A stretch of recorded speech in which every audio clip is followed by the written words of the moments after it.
No one would have believed in the last years of the 19th century that human affairs were being watched by intelligences which inhabited the timeless worlds of space. No one could have dreamed we were being scrutinized as someone with a microscope studies creatures that swarm and multiply in a drop of water.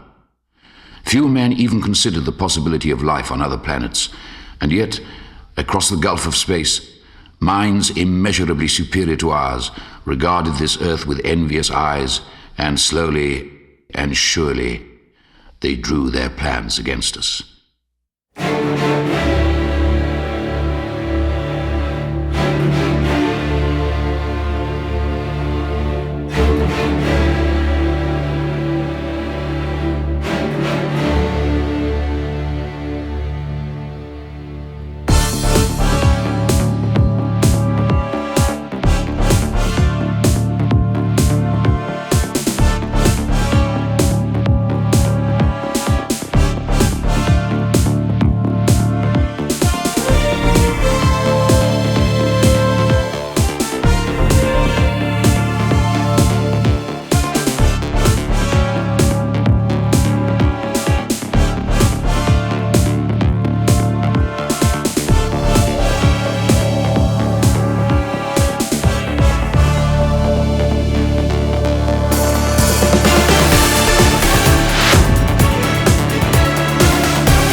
midnight on the 12th of August, a huge mass of luminous gas erupted from Mars and traveled with enormous speed towards Earth.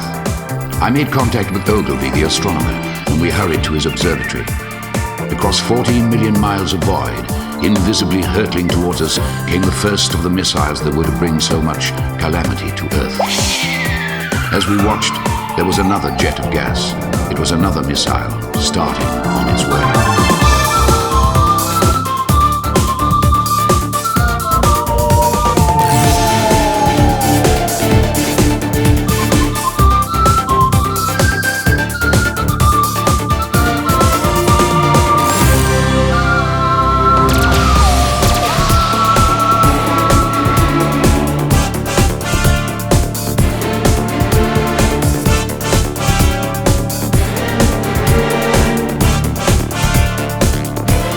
That's how it was for the next 10 nights.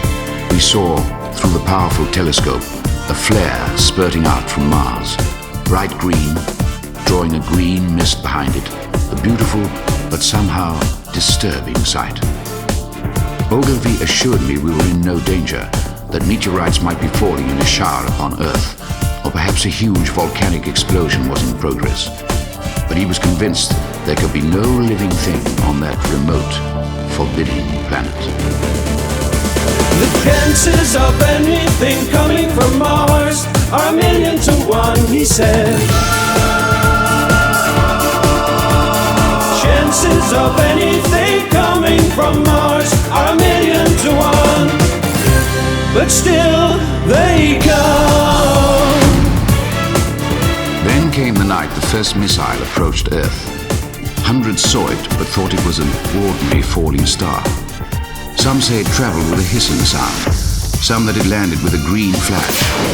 But it was morning before Ogilvy was informed that a meteorite lay somewhere between the villages of Horsell, Ottershaw and Woking, and he eventually found it in a sandpit on the common.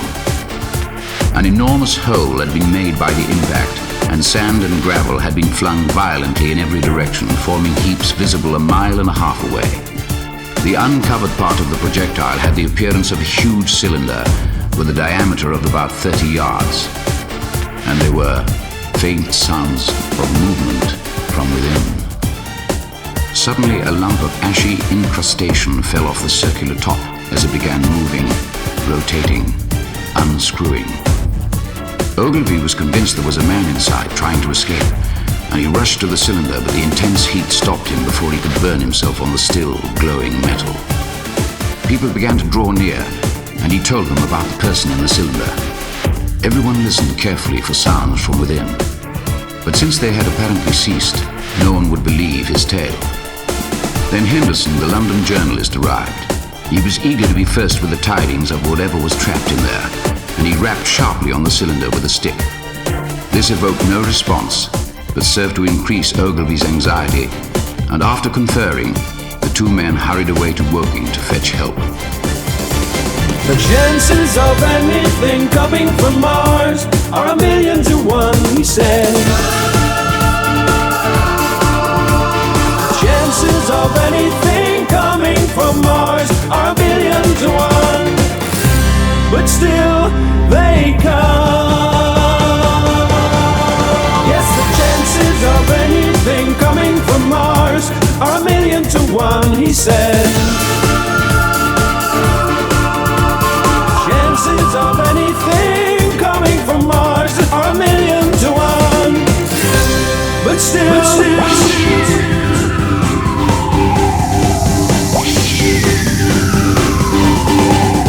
They come.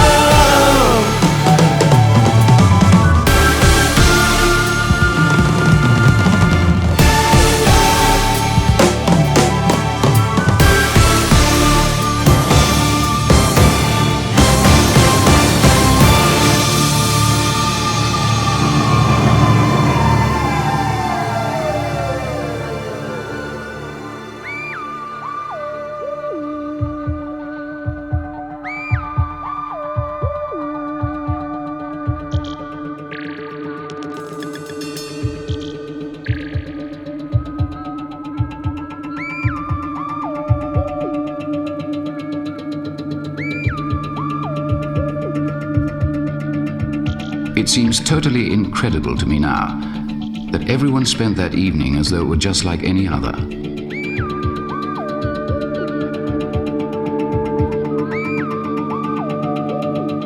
gathering dusk were Ottershaw, Woking and Horsell.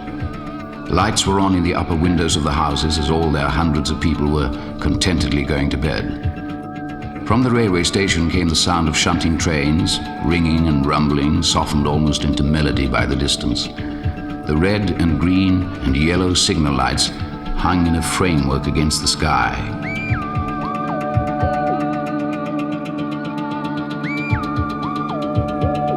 It all seemed so safe and tranquil.